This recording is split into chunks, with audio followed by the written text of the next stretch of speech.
kita boleh katakan masih ada jalan terbuka bagi kita. Haleluya Yesus. Kami mau Tuhan Yesus bernyanyi untuk memuji muliakan nama-Mu Tuhan. Kami boleh katakan Tuhan masih ada jalan bagi kami Tuhan. Yang berharap datang kepada Tuhan. Tuhan pasti buka jalan bagi kami. Setiap anak-anak Tuhan yang mau datang untuk Tuhan. Haleluya Yesus. Haleluya. Haleluya.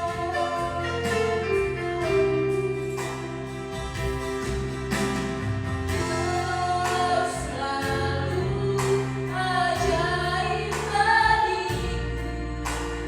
Jalan tak terselami saat kau buka pintu. Saat kau yang membuka pintu, ada yang menutupnya. Masih ada jalan Tuhan, masih ada jalan terbuka. Masih ada jalannya Tuhan, masih ada jalan, masih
firman Tuhan saya serahkan kepada Bapak Gembala.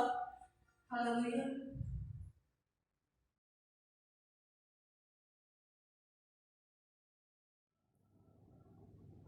Mari kita berdoa sebelum mendengar firman Tuhan hari ini. Kita tundukkan kepala, kita berdoa bersama-sama. Kami menaikkan syukur dan terima kasih kepada Tuhan yang luar biasa. Hari ini kami ingin bersama-sama kembali mendengarkan firman Tuhan. Tuhan, tolonglah kami agar kami boleh mengerti, memahami, bahkan jauh lebih dari itu kami menjadi pelaku-pelaku firman. Terpujilah Tuhan di dalam nama Tuhan Yesus Kristus Sang Juru Selamat, Tuhan kami, penolong kami, kekuatan kami. Kami alaskan doa ini. Haleluya. Amin. Shalom Bapak Ibu yang dikasihi Tuhan, dan salam damai sejahtera, sukacita yang dari Allah menyertai kita semua hari ini. Kita akan mendengarkan firman Tuhan hari ini yang saya akan ambil di dalam Mazmur 46 ayat yang ke-9 sampai yang ke-12, khususnya sebagai ayat emas hari ini. Dengan judul firman Tuhan hari ini adalah menjadi kuat di dalam Tuhan. Menjadi kuat di dalam Tuhan. Bapak Ibu yang dikasih Tuhan, orang yang bisa bertahan dalam pertarungan di dunia ini, khususnya yang ada atau yang terjadi di Indonesia dan dunia pada umumnya, yaitu pandemi COVID-19 yang berakibat kepada semua lini kehidupan, baik ekonomi, baik yang lain. Nah, orang yang bertahan adalah orang yang dapat atau orang yang memiliki kekuatan. Orang yang bisa bertahan dalam menghadapi pandemi ini adalah orang yang kuat. Nah, Bapak Ibu dikasih Tuhan, kuat yang seperti apa? Kemudian pertanyaan berikutnya. Nah, Bapak Ibu dikasih Tuhan, tentu orang yang kuat hanya yang berasal dari Tuhan. Kalau sekedar kuat ekonomi, kuat secara fisik, masih ada batasnya, masih ada keterbatasannya. Tetapi kalau kuat bersama atau berkuat di dalam Tuhan, yaitu Tuhan Yesus Kristus, maka kita akan dapat bertahan, dapat menghadapi pandemi COVID-19 ini. Mari kita baca bagian ini. Kita mulai dari pasal yang 46, dari ayat yang kedua. Kita mulai dari ayat yang kedua, kemudian kita perhatikan ayat 9, 10, 11, dan 12. Berkata begini firman Tuhan, Allah itu bagi kita tempat perlindungan dan kekuatan sebagai penolong dalam kesesakan sangat terbukti. Sebab itu kita tidak akan takut sekalipun gunung-gunung goncang di dalam laut, sekalipun ribut dan berbuih airnya, sekalipun gunung-gunung goyang oleh geloranya. Kota Allah, kediaman yang maha tinggi, disukakan oleh aliran-aliran sungai. Allah ada di dalamnya. Kota itu tidak goncang. Allah menolongnya menjelang pagi. Bangsa-bangsa ribut, kerajaan-kerajaan goncang. Ia memperdengarkan suaranya dan bumi pun hancur. Tuhan semesta alam menyertai kita. Kota benteng kita ialah Allah. Yang perhatikan ayat 9. Pergilah, pandanglah pekerjaan Tuhan yang mengadakan pemusnahan di bumi, yang menghentikan peperangan sampai ke ujung bumi, yang mematahkan busur panah, menumpulkan tombak, membakar kereta-kereta perang dengan api. Diamlah dan ketahuilah bahwa Akulah Allah. Allah ditinggikan di antara bangsa-bangsa, ditinggikan di bumi. Tuhan semesta alam menyertai kita. Kota benteng kita ialah Allah Yakub. Bapak Ibu dikasih Tuhan, yang menjadi pertanyaan dan menjadi perenungan hari ini adalah bagaimana kita bisa kuat dalam bertahan dalam menghadapi tantangan yang terjadi di dunia ini, khususnya di Indonesia. Bahkan kita mendapat hidup yang diberkati Tuhan. Nah, pertanyaan perenungan hari ini, kita akan belajar firman Tuhan supaya kita dapat bertahan, bahkan kita memperoleh hidup di dalam Tuhan. Yang pertama, saya ingin menyampaikan bahwa mari Bapak Ibu sekalian yang menonton YouTube ini, saya ingin memperkatakan bahwa yang pertama satu hal, yaitu melibatkan diri dalam pekerjaan Tuhan. Ayat 9 berkata, pergilah, pandanglah pekerjaan Tuhan yang mengadakan pemusnahan di bumi. Bapak Ibu yang dikasih Tuhan, mereka yang diberkati Tuhan adalah orang-orang yang tidak berpangku tangan. Terlebih-lebih, orang yang diberkati Tuhan bukan orang yang menadahkan tangan, artinya minta-minta. Oleh karena itu, justru Tuhan mengajak kita, jangan meminta-minta, jangan berpangku tangan atau berdiam diri saja menyaksikan orang lain berbuat sesuatu bagi sesama.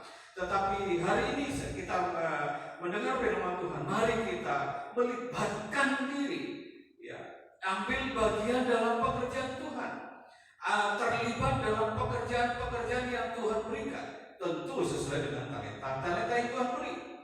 Seandainya kita diberikan talenta oleh Tuhan dengan kekayaan yang cukup, mari libatkan diri dalam pekerjaan Tuhan.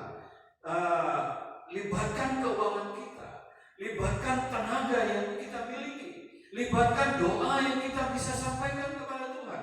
Oleh karena itu, orang yang bisa bertahan, bahkan orang yang kuat di dalam Tuhan, adalah orang yang melibatkan diri dalam pekerjaan Tuhan. Jangan kita menjadi penonton, jangan kita menjadi, tapi justru kita melibatkan diri, kita melibatkan hidup kita dalam pekerjaan Tuhan. Apa yang kita bisa buat? Tentu sesuai dengan talenta-talenta yang Tuhan sudah percayakan bagi kita. Kalau dipercayakan soal harta, mari libatkan harta kita. Lihat sesama kita, lihat sekitar kita. Dari lingkup keluarga, seorang ayah libatkan diri dalam pekerjaan Tuhan. Sebagai pemimpin seorang ayah, adakan persekutuan doa di rumah masing-masing. Di rumah kita adakan ibadah. Jadilah ayah sebagai imam, sebagai kepala yang memimpin ibadah. Nah, ini melibatkan dalam pekerjaan Tuhan. Sehingga ketika kita melibatkan, kita akan menjadi kuat dalam menghadapi tantangan pandemi corona yang saat ini melanda. Yang kedua, selalu meyakini kuasa Tuhan yang dahsyat.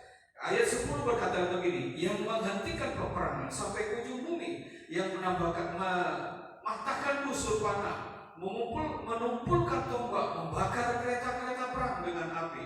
Orang yang dikasih Tuhan, saudara yang dikasih Tuhan, mari kita selalu meyakini kuasa Allah itu dahsyat. Kuasa Tuhan sampai hari ini itu masih ada dan sungguh luar biasa.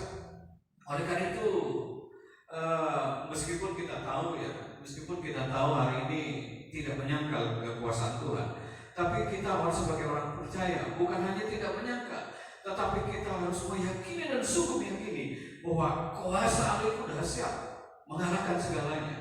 Ya, Tuhan bukan hanya dahsyat dalam melakukan sesuatu, tapi dengan caranya pun yang ajaib. Tuhan bisa dilakukan di luar nalar pikiran kita. Nah, Bapak Ibu kasih Tuhan, kuasa Allah yang sudah Tuhan lakukan 2000 tahun yang lalu, yang sudah dikerjakan kepada orang-orang yang ada di Israel saat itu. Bagaimana orang lumpuh disembuhkan, orang buta dijelitkan, orang tuli bisa mendengar, bahkan orang kusta menjadi tahir. Kuasanya dahsyat yang tidak pernah berubah, dulu, hari ini, sampai selama-lamanya. Kuasanya dahsyat, itulah yang kita harus yakini. Allah tidak pernah berubah. Kuasanya, kedahsyatannya pun tidak pernah berubah. Dan caranya Tuhan menolong kita, caranya Tuhan untuk melakukan pekerjaan yang dahsyat itu, Tuhan tidak kekurangan cara. Berbagai macam metode, berbagai macam cara Tuhan bisa melakukannya. Oleh karena itu, Bapak Ibu dikasih Tuhan, mari saya mengajak yakini kedahsyatan Allah dalam hidup kita. Jutaan manusia telah mengalami mujizat Allah. Ya, bagi beberapa kita melihat saat ini terjadi kegerakan-kegerakan keluarga-keluarga dipulihkan oleh Tuhan. Yang dulu saya mendengar dan saya pernah berbincang dulu jam-jam doa dalam keluarga sangat minim. Sekarang dia 3 kali dalam sehari mengadakan misbah keluarga. Itu juga dia merasa masih kurang dan terus bertambah terus. Bagaimana Allah memulihkan keluarga-keluarga demi keluarga yang saat ini Tuhan bekerja dan kuasanya tidak pernah berubah. Yang dahsyat itu luar biasa. Dan juga masih banyak orang mengalami pemulihan ekonomi, meskipun di tengah-tengah kondisi yang sangat sulit ekonomi. Tapi betapa Allah luar biasa caranya, di luar logika manusia. Tuhan memulihkan ekonomi anak Tuhan yang mengandalkan Tuhan dalam hidupnya. Beberapa orang juga disembuhkan, beberapa orang mengalami mujizat karena dia percaya akan kuasa Tuhan yang dahsyat itu. Bapak Ibu dikasih Tuhan, hal yang kedua. Kemudian hal yang ketiga, mari saya menyampaikan kebenaran yang ketiga, menguasai diri dan meninggikan Tuhan. Ayat 11. Diamlah dan ketahuilah bahwa Akulah Allah. Aku ditinggikan di antara bangsa-bangsa, ditinggikan di bumi, menguasai dan meninggikan Tuhan. itu sangat dibutuhkan saat-saat menghadapi pandemi ini. Kesabaran itu bukan suatu proses, bukan suatu sifat, tetapi kesabaran itu adalah proses usaha menjadi sabar. Tidak ada orang kemudian tiba-tiba menjadi sabar, tapi orang yang mengalami proses, butuh usaha, butuh melatih diri untuk menjadi sabar. Nah, Bapak Ibu dikasih Tuhan, Tuhan tidak berdiam diri dan membiarkan kita untuk menyelesaikan pekerjaan-pekerjaan Tuhan. Ada keterlibatan kita, keaktifan kita dalam menjalani proses itu, sehingga Tuhan menyatakan diri dalam kehidupan kita. Penguasaan diri dalam menghadapi pandemi ini juga sangat penting, ya. Dan terus kita meninggikan Tuhan. Nah, Bapak Ibu dikasih Tuhan, tekanan hidup yang berat seringkali membuat kita tidak sabar menanti jawaban Tuhan. Seakan-akan Tuhan ini waktunya, kok belum datang ya Tuhan. Ini sudah waktunya, Indonesia sudah bebas dari pandemi. Bapak Ibu dikasih Tuhan, kadang-kadang kita tidak sabar karena begitu tekanan yang begitu berat yang kita rasakan, sehingga kita tidak sabar menanti jawaban Tuhan. Dan Tuhan akhirnya akhirnya kita seakan-akan membantu Tuhan. Tuhan, seperti inilah kira-kira. Nah, Bapak Ibu dikasih Tuhan, biarlah Tuhan punya cara sendiri dan Tuhan punya waktu tersendiri dalam menyelesaikan karyanya dalam hidup kita. Yang terpenting kita berserah, yang terpenting kita tidak berdiam diri, kita melibatkan diri dalam pekerjaan Tuhan. Dan yang terakhir yang ingin saya sampaikan, mari kita berjalan maju dalam pimpinan Tuhan. Berjalan maju dalam pimpinan Tuhan. Berjalan maju dalam pimpinan Tuhan. Tuhan semesta alam menyertai kita. Kota benteng kita ialah Allah Yakub. Nah, Bapak Ibu dikasih Tuhan, jangan pernah kita menyerah dengan keadaan, ya. Jangan kita menyerah dengan situasi yang menekan, menghimpit kita seakan kita tidak berdaya. Tetapi mari kita berusaha terus. Bapak Ibu dikasih Tuhan, kegagalan sebetulnya adalah satu keberhasilan yang tertunda. Allah pernah berjanji di dalam beberapa ayat-ayat yang tertulis dalam Alkitab bahwa Aku menyertai kamu, Aku Immanuel. Dan dalam kelahiran Tuhan Yesus disampaikan kepada Yusuf sebagai ayah secara fisik di dunia.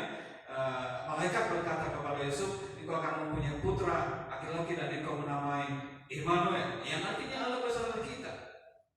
Tokoh-tokoh besar dalam Alkitab pun banyak mengalami kegagalan, tetapi kegagalan yang tidak pernah membuat hidupnya kemudian tertelungkup dan tidak berdaya lagi.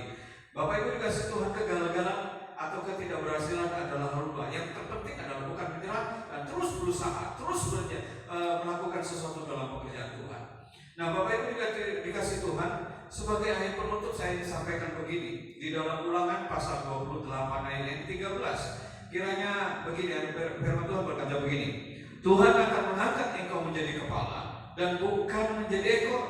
Engkau akan tetap naik dan bukan turun apabila engkau mendengarkan perintah Tuhan Allahmu yang kau sampaikan pada hari ini, kau lakukan dengan setia. Oleh karena itu Bapak Ibu yang dikasih Tuhan, mari kita tetap bertahan dalam menghadapi pandemi ini dengan cara kita melibatkan diri dengan pekerjaan Tuhan. Ya, jangan berpangku tangan, tapi kita libatkan apa yang kita bisa buat. Lakukan dengan sekuat tenaga, lakukan dengan sungguh-sungguh, kemudian kita terus meyakini bahwa kuasa Allah yang dahsyat itu yang tidak pernah berubah bisa dilakukan hari ini, bisa masih terjadi hari ini. Ya, kemudian kita dapat menguasai diri dan terus meninggikan Tuhan dalam situasi apapun, meninggikan Tuhan dalam keadaan apapun, meninggikan Tuhan dalam situasi dan kondisi apapun, dan terus berjalan maju dalam pimpinan Tuhan. Sehingga kita berkata firman Tuhan di ayat yang Ulangan ditutup dengan engkau akan menjadi kepala bukan ekor, engkau akan naik bukan turun apabila kau mendengar perintah Tuhan Allahmu yang kusampaikan hari ini, kau lakukan dengan setia. Kiranya firman Tuhan yang kita dengar hari ini boleh menguatkan kita menjadi orang-orang yang kuat di dalam menghadapi masalah yang begitu sulit ini. Kiranya Tuhan Yesus memberkati, damai sejahtera untuk kita semua. Shalom. Tuhan Yesus memberkati. Mari kita berdoa. Kita mengakhiri dengan doa. Terima kasih Tuhan Yesus, Engkau luar biasa dan Engkau dahsyat ya Tuhan. Engkau ajaib dan tidak pernah berubah kuasa-Mu. Engkau sungguh luar biasa bagi hidup kami ya Allahku. Engkau sungguh luar biasa ya Bapa. Kiranya Engkau memberkati para pemirsa, Engkau memberkati anak-anak Tuhan yang berharap kepada Tuhan, yang melibatkan terus diri dalam pekerjaan Tuhan. Namamu ditinggikan, yang terus percaya akan kuasa Tuhan, yang terus meyakini Tuhan itu luar biasa. Kiranya Tuhan memberkati kita semua. Kiranya damai sejahtera Allah Bapa di surga, penyataan yang manis itu dari putranya Tuhan Yesus Kristus, dan kuasa Roh Kudus menjaga, memelihara, menuntunmu hari ini sampai selama-lamanya. Terpujilah Tuhan di dalam nama Tuhan Yesus Kristus. Haleluya. Katakan sama-sama. Amin.